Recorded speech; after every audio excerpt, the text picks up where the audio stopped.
Hello student, myself Sunil Mantri and you are watching Jagriti classes online app. अगर आपने ये app download नहीं किया है तो first you download this app to continue for the classes of chemistry and other classes. Okay, let's we start the chapter some basic concept of chemistry. और उसमें जो लास्ट टॉपिक अपन ने नॉर्मेलिटी करा था और नॉर्मेलिटी पे एक दो क्वेश्चन किए थे, अब अपन उसी पे ही अपन नॉर्मेलिटी के कुछ और क्वेश्चंस करते हैं ताकि इसमें जितने भी क्वेश्चन बन सके वो अपने आ जाए। तो नॉर्मेलिटी से रिलेटेड अपन एक क्वेश्चन और करते हैं। तो यहाँ क्वेश्चन मैं राइट डाउन कर रहा हूँ, लिख रहा हूँ। क्वेश्चन ये है अपने पास 9.8% W/V aqueous solution of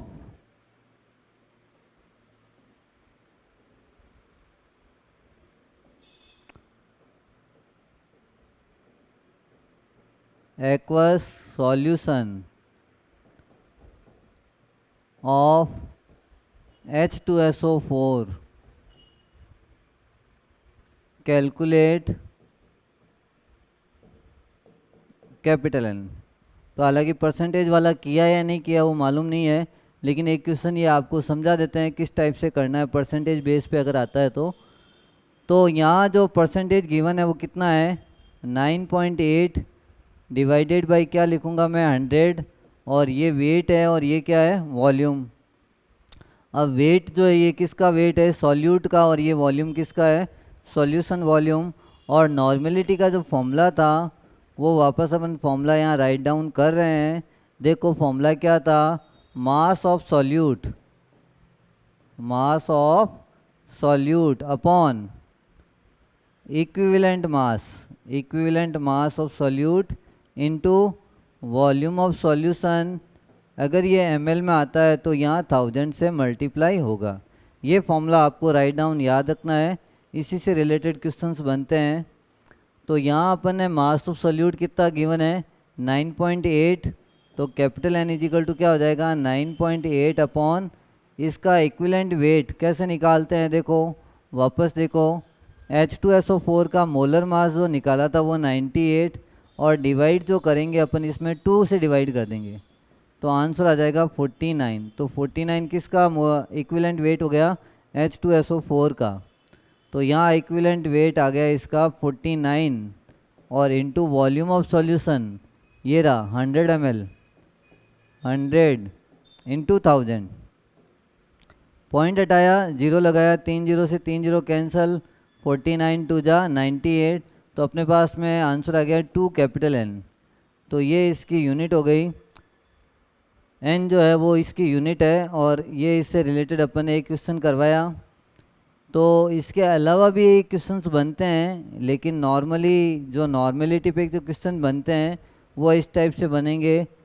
आपको मेन चीज़ है इक्विवेलेंट मास कैसे निकालना है, वो चीज़ याद रखना है, बाकी इसमें कोई ज़्यादा डिफ़िकल्टीज नहीं आएगी। तो ये क्वेश्चन हो गया फर्स्ट अपना। अब एक डेंसिटी से रिलेटेड क्वेश्चन लेते हैं जिसमें डेंसिटी गिवन है और आपको उसका नॉर्मेलिटी कैलकुलेट करना है। तो क्वेश्चन ये है अपने पास 7.4% वेट बाई मास या weight by weight aqueous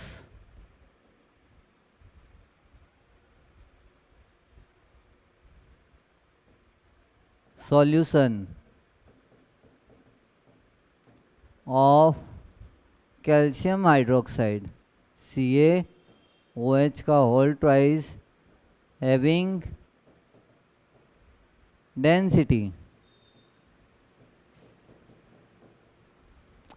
1.25 gram per ml।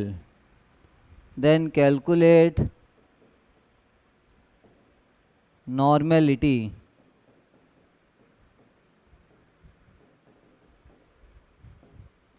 Then calculate normality. तो नॉर्मेलिटी को कैलकुलेट करना है, लेकिन अपने पास क्या क्या गिवन है, मास परसेंटेज गिवन है और सॉल्यूट कौन सा है, कैल्शियम हाइड्रोक्साइड, ये गिवन है, और उस सॉल्यूशन की डेंसिटी कितनी गिवन है, 1.25। तो तीनों चीज़ों को ध्यान से देखना है, उससे रिलेटेड करना है। अब दिमाग लगाना अपन को कि भाई इसमें नॉर्मेलिटी कैलकुलेट करनी है, लेकिन अपन को इसमें वॉल्यूम चाहिए, वो भी किसका, सॉल्यूशन का। यहाँ वॉल्यूम कहीं दिया हुआ भी नहीं है, मालूम ही नहीं है अपन को। तो कैसे करेंगे सॉल्व, पहले इस परसेंटेज को हटाते हैं, 7.4 डिवाइडेड बाई 100, ये वेट, ये भी वेट, लेकिन ये जो वेट है ये किसका है, सॉल्यूशन का, और ऊपर वाला वेट किसका है, सॉल्यूट का। कितनी बार आपको याद करवाए, ये सॉल्यूट अपॉन सॉल्यूशन। अब ये वेट जो है ये अपने काम का नहीं है, अपन को वॉल्यूम चाहिए, वेट काम का नहीं है। तो अपन क्या करेंगे, इसमें से पहले तो सॉल्यूशन का वॉल्यूम कैसे कैलकुलेट करना है, सॉल्यूशन का मास गिवन है और इसकी डेंसिटी गिवन है। तो देखो mass equal to volume into density. Mass कितना गिवन है, 100, और वॉल्यूम अपना उनको पता करना है, और डेंसिटी कितनी है, क्वेश्चन में गिवन है 1.25। तो वॉल्यूम इज इक्वल टू क्या हो जाएगा, 100 अपॉन 1.25। ये यहाँ से वॉल्यूम आ गया। अब इस वॉल्यूम का कन्वर्जन अपन उसमें करेंगे फॉर्मूले के अंदर। फॉर्मूला क्या है, capital N is equal to mass of solute, वो दे रखा है 7.4, अपॉन कैल्शियम हाइड्रोक्साइड का इक्विवेलेंट वेट, ये भी अपन समझा देते हैं एक बार, हालांकि बताया हुआ है। कैल्शियम का मास 40 प्लस OH का 17 इंटू 2, तो ये हो गया 74 डिवाइडेड बाई 2। 2 क्यों करेंगे, नंबर ऑफ OH कितना है 2, तो डिवाइडेड बाई 2। अब यहाँ इसको सॉल्व किया, कितना आया 37। तो 37 ये इक्विवेलेंट वेट है इसका सॉल्यूट का, 37 लगाया इसमें। और यहाँ जो अपन वॉल्यूम ऑफ सॉल्यूशन ये रहा, ये अभी अपन ने कैलकुलेट किया था 100 अपॉन 1.25। ये जो ml में आता है उसको लीटर में कन्वर्ट करने के लिए 1000 से मल्टीप्लाई होता है।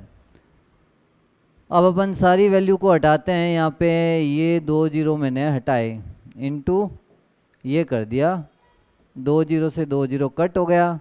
25 की टेबल में ये 5 टाइम्स आएगा, ये 4 टाइम्स आएगा, और फिर अगर अपन मान लो ये पॉइंट और हटा देते हैं यहाँ पे, इंटू 10 आएगा, तो 0 से 0 कैंसल।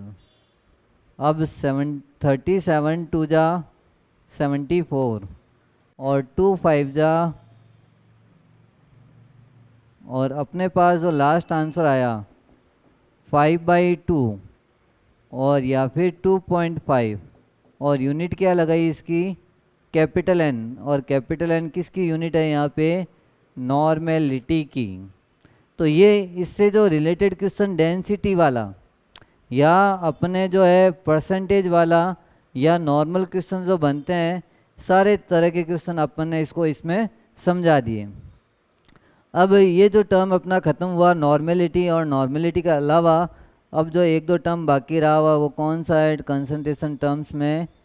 अब उसके बाद आ जाता है मोल फ्रैक्शन। कौन सा टर्म काम में लेंगे अपन, मोल फ्रैक्शन।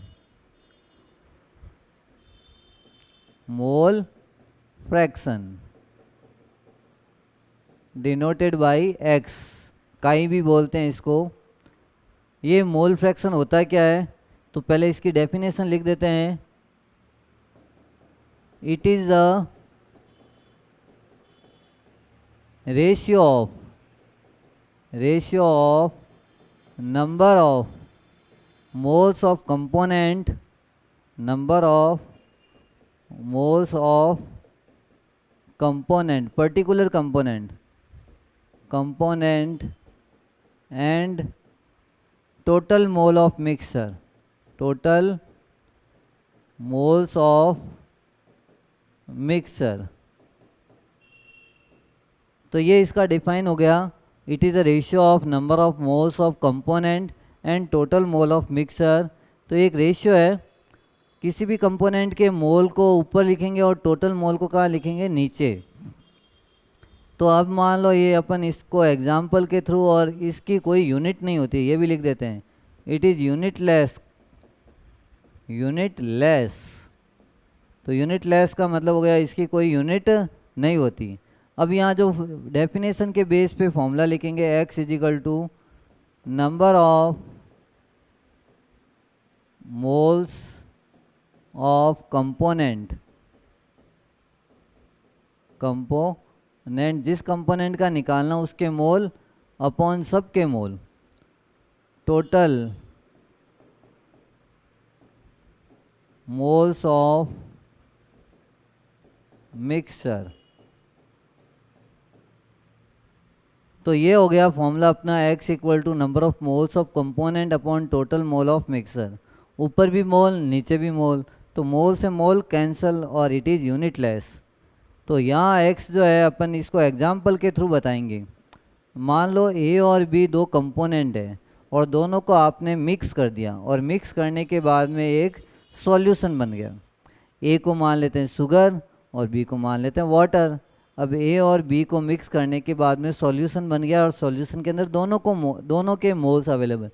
तो यहाँ अपन इमेजिन कर रहे हैं कि इसके जो मोल्स है वो Na मोल्स है, और इसके जो मोल है वो कितने हैं, Nb मोल्स है। अब आपको अगर XA निकालना है, mole fraction of A component equal to Na number of moles of A upon total mole Na plus Nb।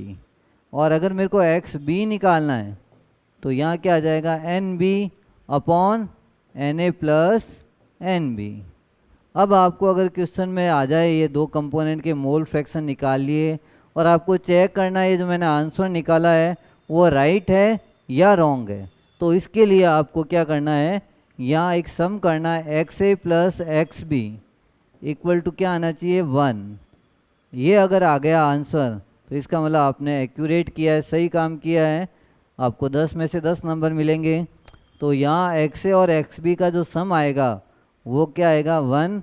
और 1 कैसे आएगा, अगर मान लो इसमें 3 कंपोनेंट आ गए A B C, तो वहाँ फॉर्मूला चेंज होके ये हो जाएगा XA plus XB plus XC equal to 1। ज़्यादा हो गए तो सबका सम करेंगे तो 1 आएगा। कुल मिला के मोल फ्रैक्शन का सम जो है वो 1 होता है, ये ध्यान रखना है। तो ये अपन ने डिफाइन और इसका एक फॉर्मूला बताया और एक एग्जांपल समझाया कैसे मोल फ्रैक्शन अपन कैलकुलेट करते हैं। अब अपन जो करेंगे यहाँ पर एक क्वेश्चन, और क्वेश्चन में समझाएंगे कि भाई कैसे इसका आंसर अपन को निकालना होता है। क्वेश्चन ये गिवन है, 46 gram ethanol mix with 54 gram water, calculate mole fraction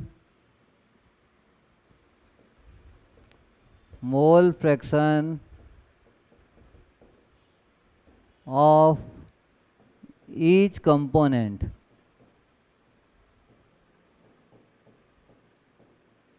यहाँ आपको हर एक कंपोनेंट का मोल फ्रैक्शन निकालना है, और यहाँ 46 ग्राम इथेनॉल जो है वो किसके साथ मिक्स किया मैंने, 54 ग्राम वाटर के साथ। और 54 ग्राम वाटर के साथ मिक्स करने के बाद जो मिक्सचर बनेगा उसमें से आपको कैसे मोल फ्रैक्शन निकालना। तो मैंने यहाँ देखा कि भाई यहाँ कंपोनेंट तो दो ही है, नाम क्या दे रखा है, एक इथेनॉल है और दूसरा कौन है, वाटर।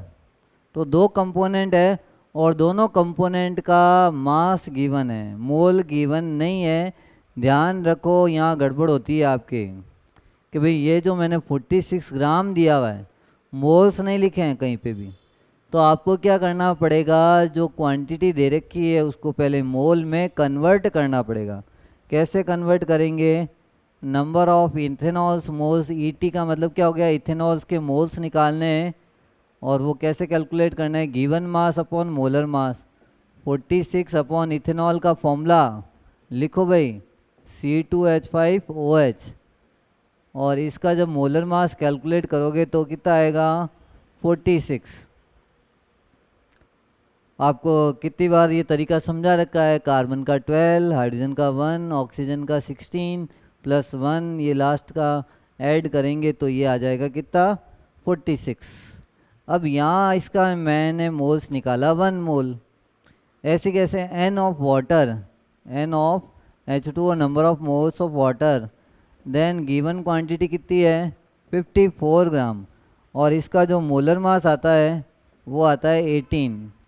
क्योंकि वाटर का फॉर्मूला सबको याद होना चाहिए। वाटर का फॉर्मूला क्या होता है H2O, H और O का कंबाइंड करेंगे तो 18 और ये 3। जो न्यू स्टूडेंट है वो ध्यान रखें, अपने प्रीवियस क्लास को इनिशियल शुरू से देखें ताकि टॉपिक सीरीज वाइज जो चल रहा है वो आपके समझ में आएगा। अगर इन वीडियोस को या इस लेक्चर्स को आप बीच में से कैरी चालू करते हो तो ये जो टॉपिक है ये समझ में नहीं आए। तो कंटिन्यूस वीडियो को देखते जाएं ताकि हर एक टॉपिक्स जो है एक दूसरे से रिलेट करता है, ये समझ में आएगा। जैसे मोल्स जो टॉपिक है, मोल कॉन्सेप्ट में मैंने बता रखा है, तो आपको वहाँ से अगर पढ़ा हुआ है तो ये टॉपिक अभी समझ में आ जाएगा। तो कुछ जो टॉपिक है एक दूसरे से रिलेट करते हैं तो शुरू से वीडियोज़ को देखना चालू करें। नए स्टूडेंट और जो रेगुलर देख रहे हैं उनके लिए thank you to continue watching this videos. And total moles अब अपन करेंगे 1 + 3, तो टोटल कितना आया 4। अब 4 टोटल मोल्स आ गए। अब वही फॉर्मूला लगाएंगे मोल फ्रैक्शन कैलकुलेट करने का। x मेरे को इथेनॉल का निकालना है, ET का निकालना है, तो इथेनॉल के मोल अपॉन टोटल मोल 1/4, और x H2O का निकालना है तो वाटर के मोल अपॉन टोटल मोल 3/4। अब ये जो है 1/4 और 3/4 को ऐड करके देखो कि एक्यूरेट अपन ने आंसर निकाला है या नहीं निकाला है।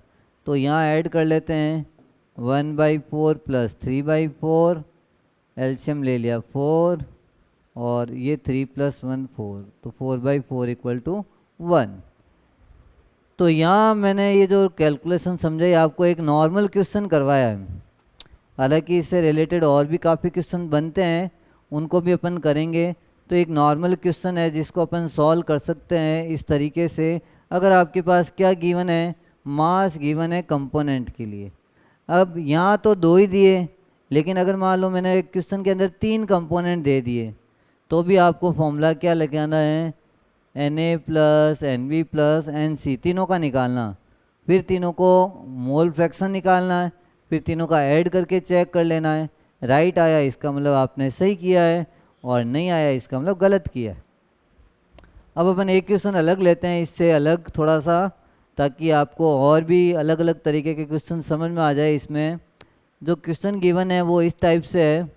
क्वेश्चन है 20% by mass aqueous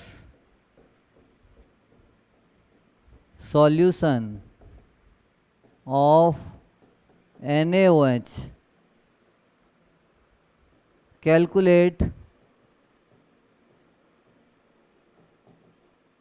mole fraction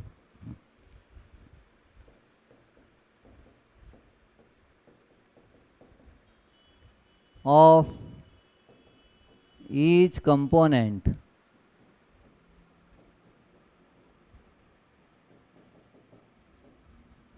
ये आपको निकालना है।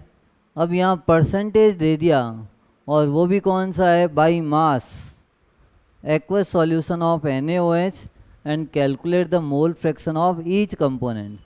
तो यहाँ सबसे पहले ध्यान दोगे बाई मास का मतलब क्या होता है, ये वर्ड याद रखो। बाई मास आता है, इसका मतलब wait by wait, W/W। By mass volume आता है तो W/V, और बाई वॉल्यूम आता है तो V/V। ये वर्ड याद रखने हैं। अब यहाँ अपन सॉल्व करते हैं इनको। सबसे पहले परसेंटेज को हटाओ, 20 / 100, वेट बाई वेट, और ये वेट हमेशा किसका आता है, सॉल्यूट का, और ये किसका आता है, सॉल्यूशन का। कितनी बार आपको ये चीज़ बताई, सॉल्यूट और सॉल्यूशन। अब यहाँ सॉल्यूट जो है वो कौन है, NaOH, तो ब्रैकेट में यहाँ लिख देता हूँ, ये मास किसका है, NaOH का है।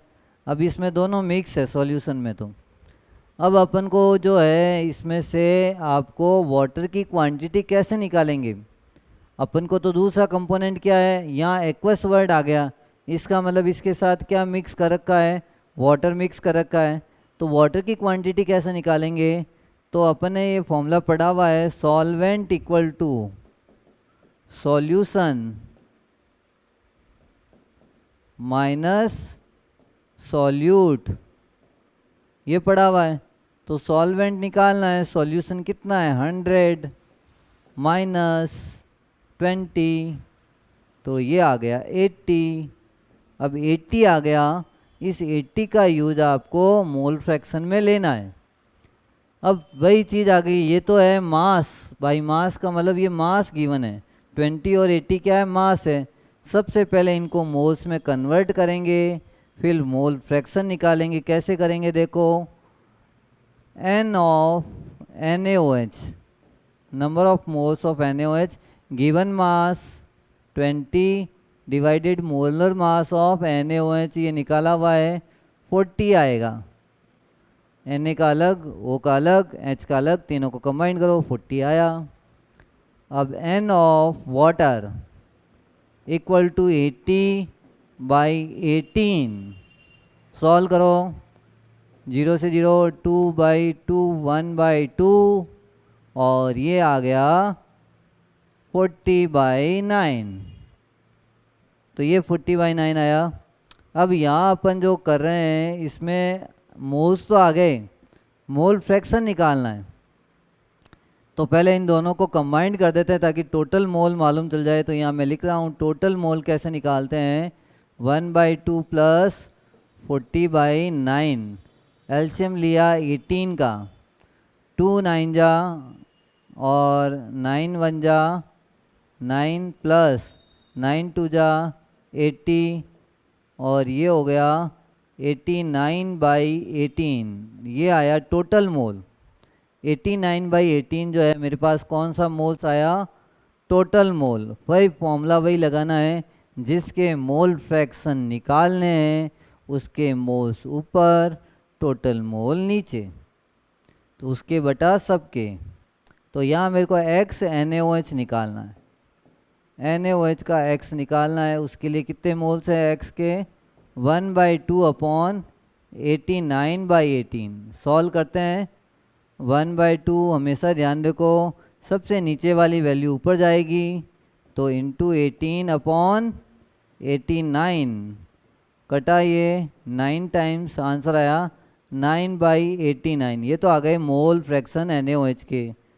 अब यहाँ जो है अपन थोड़ा सा स्पेस कम है तो वाटर के निकालना है, XH2O, तो हल्का सा ध्यान देना इस पर। अपने पास वाटर के मोल कितने हैं 40/9 अपॉन टोटल मोल कितने हैं 89/18, ये। अब इसको सॉल्व करने के लिए नीचे वाली वैल्यू को ऊपर, तो क्या करेंगे 40/9 इंटू 18/89, 9 2 जा और 42 जा 80, आंसर आया 18/89, ये आ गया। तो ये जो मैंने गोले कर रखे हैं उसी का आंसर है, ये तो आ गए वाटर के, और ये जो आया है NaOH का। अब आप इन दोनों को कंबाइंड करो, और कंबाइंड करेंगे तो लगभग आंसर आ जाएगा 1। तो ये जो टॉपिक है इसमें मोल फ्रैक्शन अपन को कैसे कैलकुलेट करना है, कैसे अपन को किसी का मोल फ्रैक्शन निकालना होता है, ये इससे रिलेटेड अपन ने सारा न्यूमेरिकल्स करवाया और इसकी डेफिनेशंस बताई। अब जो इसका लास्ट जो है एक टॉपिक बचा हुआ है, इसमें जो कंसंट्रेशन टर्म है, हालांकि इस चैप्टर में अभी मेरे को लॉज समझाने हैं, इस चैप्टर में और भी छोटी मोटी कोई चीज़ है वो समझानी है। अगर लगता है आपको कि भाई अभी चैप्टर्स में कुछ डाउट बचा हुआ है, तो आपके जो ऐप में कुछ नंबर्स दे रखे हैं उन नंबर्स पे, सर के नंबर्स पे कॉल कीजिए, मैसेज कीजिए, ताकि आपको इनका रिप्लाई मिले और ये जो आंसर्स जो अपन या जो टॉपिक्स आपके जो प्रॉब्लम्स आ रही है उसको अपन सॉल्व कर सकें। तो यहाँ अपन जो कर रहे हैं वो कौन सा टॉपिक कर रहे हैं, लास्ट जो है वो PPM हालांकि इससे रिलेटेड कोई बड़ा क्वेश्चन नहीं आता है, फिर भी अपन को एक डेफिनेशंस और उसका जो फॉर्मूला है वो याद होना चाहिए। तो लास्ट टर्म का यूज करते हैं ppm, और इसका मतलब होता है पार्ट्स पर मिलियन, पार्ट्स पर मिलियन। और मिलियन वर्ड जो आता है 10 लाख के लिए आता है, 10 लाख के लिए। तो इसमें क्या लिखेंगे अपन, यहाँ डेफिनेशन लिख रहा हूँ, number of parts of solute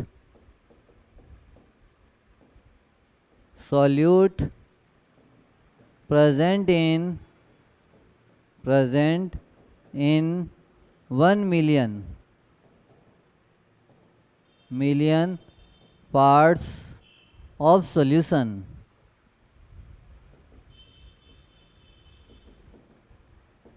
is known as ppm। अच्छा, इस वैल्यू का यूज जो है अपन बहुत कम क्वांटिटी के लिए, ppm वैल्यू जो है, जैसे अपन को वाटर के अंदर कितनी ऑक्सीजन है वो कैलकुलेट करने के लिए कौन सी टर्म यूज करेंगे, ppm। या अपन कहते हैं ब्लीचिंग पाउडर अगर मिक्स करते हैं पानी के अंदर जो बैक्टीरिया वगैरह उनको मारने के लिए, या क्लोरीन गैस का यूज करते हैं, क्लोरीन लिक्विड का यूज करते हैं, बहुत कम क्वांटिटी में करते हैं उनमें जो बैक्टीरिया वगैरह उनको किल करने के लिए, तो इनके लिए जो अपन कंसंट्रेशन टर्म यूज करते हैं वो करते हैं ppm। तो ppm का जब फॉर्मूला बनाएंगे वो क्या बनाएंगे, ppm is equal two parts of solute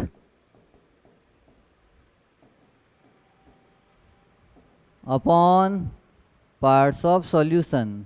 अब पार्ट्स का मतलब ये मत समझना ओनली मास चीज़ है, वॉल्यूम भी हो सकता है और मास भी हो सकता है। पार्ट्स ऑफ सॉल्यूशन और इंटू 10⁻⁶। ये जो फॉर्मूला है ये अप्लाई करते हैं बहुत कम क्वांटिटी के लिए जिसकी कंसंट्रेशन बहुत कम होती है, उनके लिए आप कौन सी टर्म्स यूज करेंगे, ppm। तो ये ppm हो गया अपना लास्ट, जो इसमें कंसंट्रेशन टर्म्स है इसमें बता दिया था अपन ने, और इसको अपन कैसे निकाल सकते हैं। और ये एक क्वेश्चन जो है, जैसे आपको एक एग्जांपल देके बता देता हूँ कि मैंने 20 मिलीग्राम क्लोरीन डिज़ोल्व की है, डिज़ोल्व इन 1 किलोग्राम वाटर, 1 किलोग्राम वाटर में डिज़ोल्व की है। तो बताओ इसकी ppm कंसंट्रेशन क्या होगी।